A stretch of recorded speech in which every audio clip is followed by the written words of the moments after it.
Oke, teman-teman semua. Nah, sekarang kita akan membahas mengenai bintang Katai dan bintang Neutron.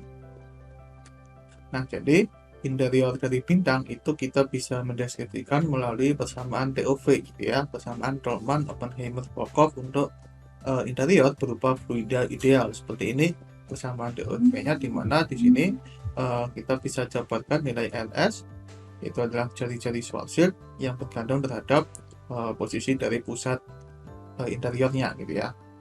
Nah, namun di sini kita nggak akan membahas, gitu ya, nggak akan membahas bagaimana interior bintang melalui persamaan relativitas umum, yaitu persamaan DOV. Nah, di sini kita akan membahas melalui persamaan yang diturunkan dari hukum Newton dan juga mekanika statistik.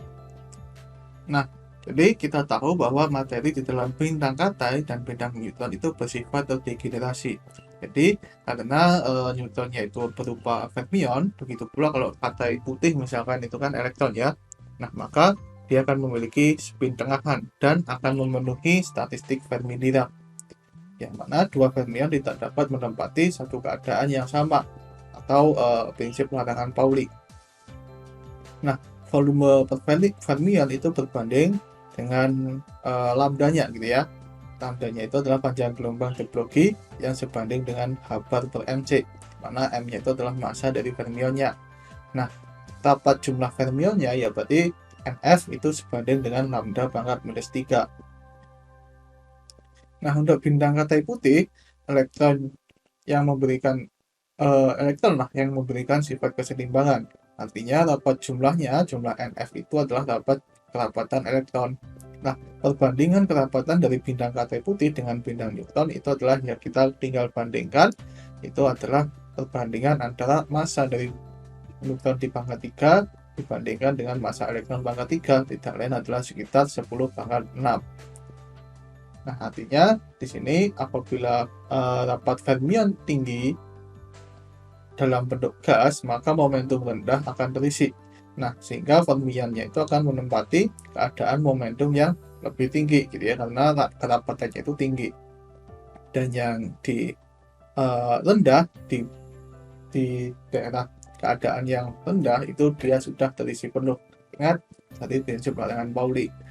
Nah, dalam kondisi ini gasnya itu dikatakan terdegenerasi parsial dan fermion momentum tinggi memiliki kontribusi terbesar terhadap tekanan gas. Nah, energi Fermi EF itu kita telah tunjukkan, gitu ya, yaitu adalah energi tertinggi yang diisi oleh keadaan kuantum pada suhu nol mutlak. Nah, di mana fungsi distribusi dari Fermi-Dirac itu F itu sama dengan seper dari E pangkat E minus mu per KT plus 1, di mana mu-nya itu adalah potensial kimia. Nah, pada saat T sama dengan 0, maka mu-nya itu sama dengan EF. Sehingga ketika suhunya itu diturunkan, fungsi distribusi fermionnya itu akan memiliki bentuk F-nya itu 1 ketika E-nya itu kurang dari mu, dan 0 jika E-nya itu lebih besar daripada mu.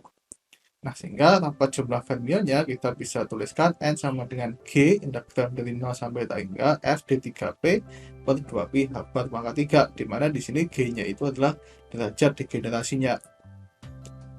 Nah, di mana di sini kita tahu bahwa fermionnya itu memiliki dua spin ya, spin up dan spin down. Artinya derajat ke degenerasinya itu ada dua. Nah, sehingga kalau kita selesaikan integralnya, kita akan dapatkan bentuk seperti ini.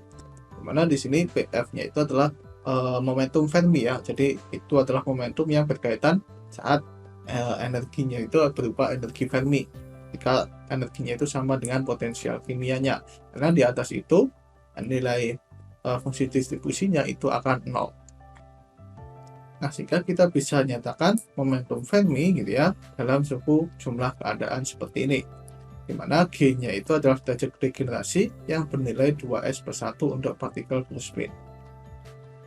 Nah, dan PF-nya itu adalah momentum Fermi yang nilainya berkaitan dengan energi Fermi, yaitu EF sama dengan PF kuadrat per 2M, atau PF-nya itu sama dengan akar dari 2M EF. Nah, rapat energinya, rho energinya itu adalah integral dari G, ya ini seperti ini, Nah, ini kita bisa integralkan langsung, dan kita bisa gunakan definisi E sama dengan P kuadrat per 2M. Kita tinjau untuk suhu kinetik aja, karena di sini kita tinjau bentuknya itu gas, gitu ya, gas fluida ideal. Artinya di sini tidak berinteraksi, nggak ada suhu potensialnya. Sehingga kita akan dapatkan hasilnya itu adalah, ya, dia adalah seperti ini, 3/5 N energi Fermi. Nah, sekarang kalau kita tinjau untuk fermion yang non-relativistik, maka P-nya itu adalah 2/3 dari rho, gitu ya. Ini kita sudah turunkan di mekanika statistik. Nah, maka kita akan dapatkan ternyata hasilnya, tekanannya itu dinyatakan dalam jumlah keadaan itu seperti ini.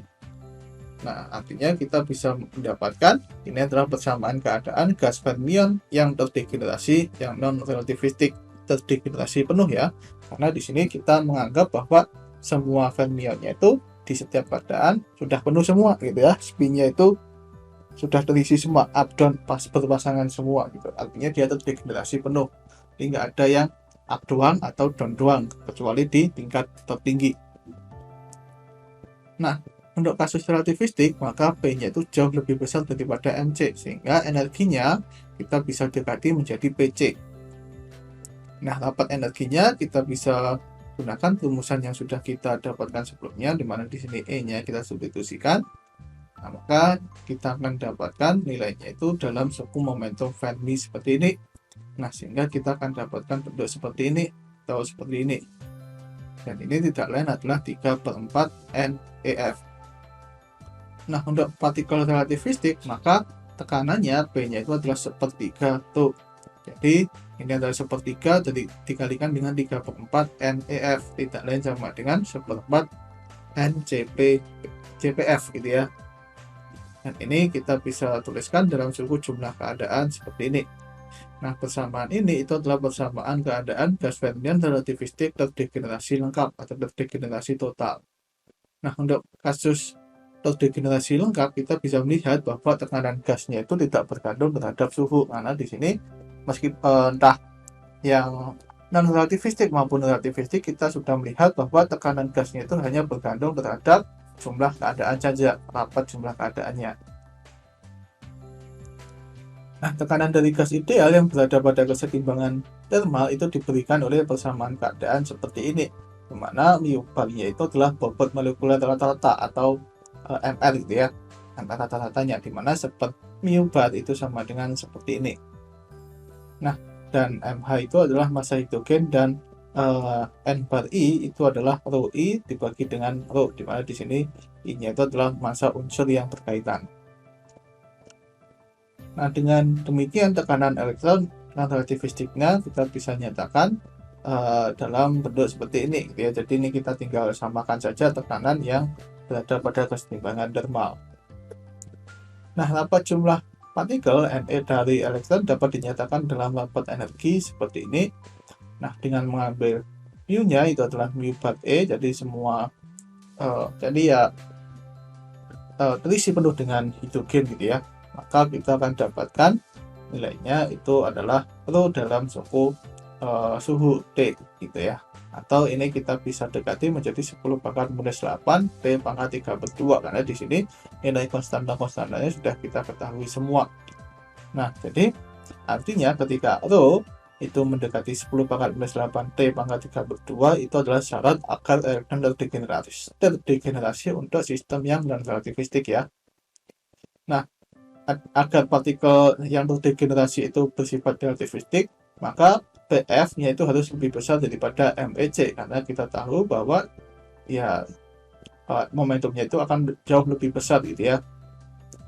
Nah, namun transisinya itu muncul ketika misalkan kita mengambil PF-nya itu sekitar di 2 MEC, transisi dari klasik ke relativistik, gitu ya. Ketika kita sudah menganggap bahwa unsur relativistiknya itu benar-benar kelihatan, benar-benar berpengaruh, gitu ya. Kita nggak bisa dekati dengan kasus klasik. Nah, maka kita akan dapatkan nilai momentum Fermi-nya itu 2 MEC dalam bentuk seperti ini. Nah, dengan mengambil mu bar E sama dengan 1, maka kita bisa menuliskan rapat masanya itu seperti ini, gitu ya. Sehingga kita akan dapatkan rapat masanya itu sekitar 10⁻7 gram per cm kubik. Nah, agar gas bersifat relativistik dan terdegenerasi lengkap, maka rapat masanya itu harus lebih besar daripada 10⁻7 gram per cm kubik. Nah, jadi bentuk terdegenerasi ini itu dipenuhi untuk pembentukan katai coklat, katai putih, yaitu elektron terdegenerasi, dan bintang neutron ya, yang isinya ya neutron gitu ya. Jadi syaratnya rapat masanya itu harus lebih besar daripada yang ini gitu, agar bisa membentuk bintang-bintang semacam ini.